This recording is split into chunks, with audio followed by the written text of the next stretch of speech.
साथियों नमस्कार, मैं राजू राम राठौड़, तहसील बिलाड़ा, जोधपुर, राजस्थान से फिर से आपको जैविक खेती में एक और विधि बताने जा रहे हैं।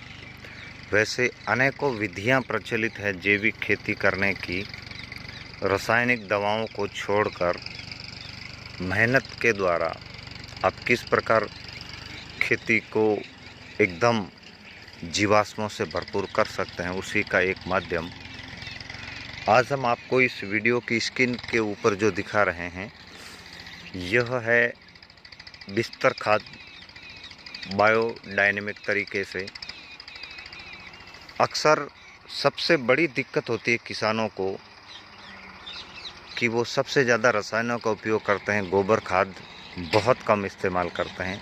और कई किसान तो गोबर खाद डालते ही नहीं है, केवल रसायनों के सहारे ही फार्म पर 2-3 कृषक रख लेते हैं। वो मेहनत करना नहीं चाहते। रियल बात तो यह है,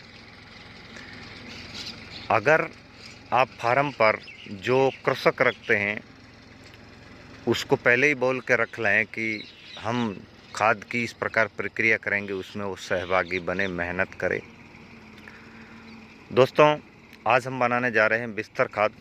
इस बिस्तर खाद के अंदर दबी हुई है 5 ट्रॉली गाय की गोबर, जो कि ताज़ी भी है, पुरानी भी है। गौशाला से हम इस समय हर समय मंगवा लेते हैं, हर बार मंगवा लेते हैं, हर साल मंगवा लेते हैं।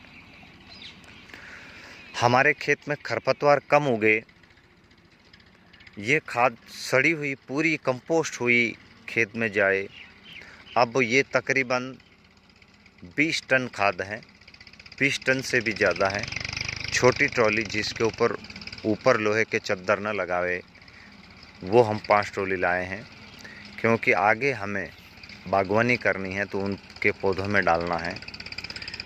साथियों, आप कहीं से भी अगर गोबर खरीदते हैं तो उसके अंदर खरपतवार के बीज आते ही आते हैं। ये स्वाभाविक है, क्योंकि जो भी पशुपालक गाय भैंस पालता है वो पशु को सूखा चारा, हरा चारा ज़रूर देता है। तो उसके अंदर कहीं तरह के बाहरी बीज जो आपके आसपास भी नहीं उगे, कभी नहीं देखे, वो आपके द्वारा खरीदे गए गोबर में उस खरपतवार के बीज आ जाते हैं, जो आप खेत में वैसे ही गोबर डाल देते हैं और उससे आपको बहुत परेशानी होती है। कई तरह के खरपतवार उग जाते हैं, फिर आपका खर्चा बढ़ जाता है, फिर आप अंधाधुंध खरपतवार नाशक इस्तेमाल करते हैं, जिससे कि आपकी ज़मीन खराब हो जाती है।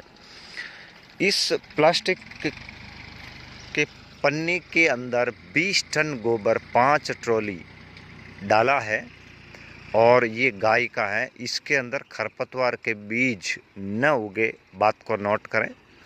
खरपतवार के बीज न उगे, खाद पूरी पकी हुई खेत में जाए।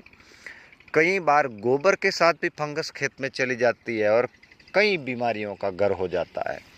तो इस विधि से हम जो करने जा रहे हैं, इसके अंदर साथियों बता दूं, 20 टन में 1 टन रॉक फॉस्फेट डाला, 100 किलो खली डाली और नीम के पेड़ों की पत्तियां जो थी, हमने नीम के पेड़ों की कटाई करवाई और उसकी पत्तियों को इकट्ठा करके उसका हमने बिना वजन किए अंदर डाल दिया।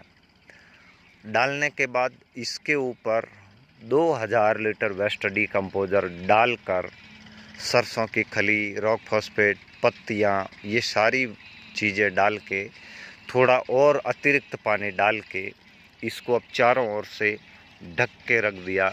ऐसा करने से साथियों आपके खेत में कभी भी गोबर खाद नहीं उगेगा, कभी भी खरपतवार नहीं उगेगा, क्योंकि अक्सर खरपतवार आने का मुख्य प्रसाधन ही यह है, खेत में आया या खेत में लाया जाने वाला बाहरी खाद।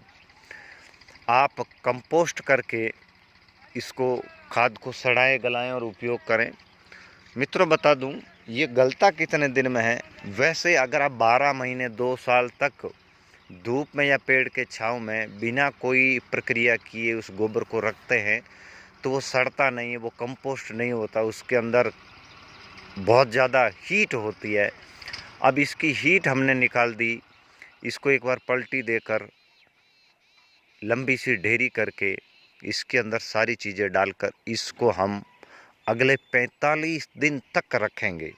रखा तो वैसे आगे भी रहेगा, पर अगर आपको पूरा कंपोस्ट करना है कोई भी, तो आप इस प्रकार जो ढेरी देख रहे हैं इसको पहले कंपोस्टिंग करने के लिए 45 दिन तक रखें।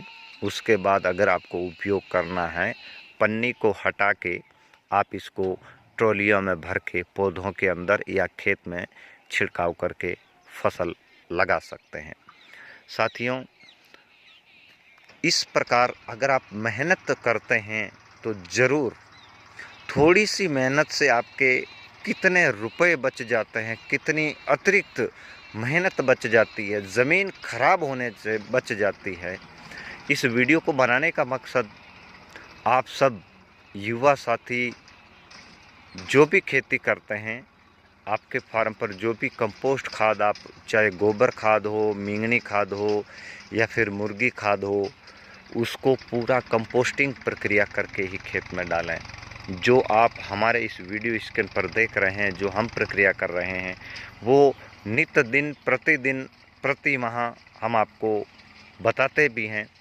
आग्रह निवेदन आपसे फिर करूँगा, आप अपने लिए, अपने बच्चों के लिए, अपने आने वाली पीढ़ियों के लिए उनके अंदर कोई तरह की व्याधि, बीमारी, असाध्य बीमारी न हो, इसके लिए ज़रूरी है कि आपको जैविक खेती करनी है।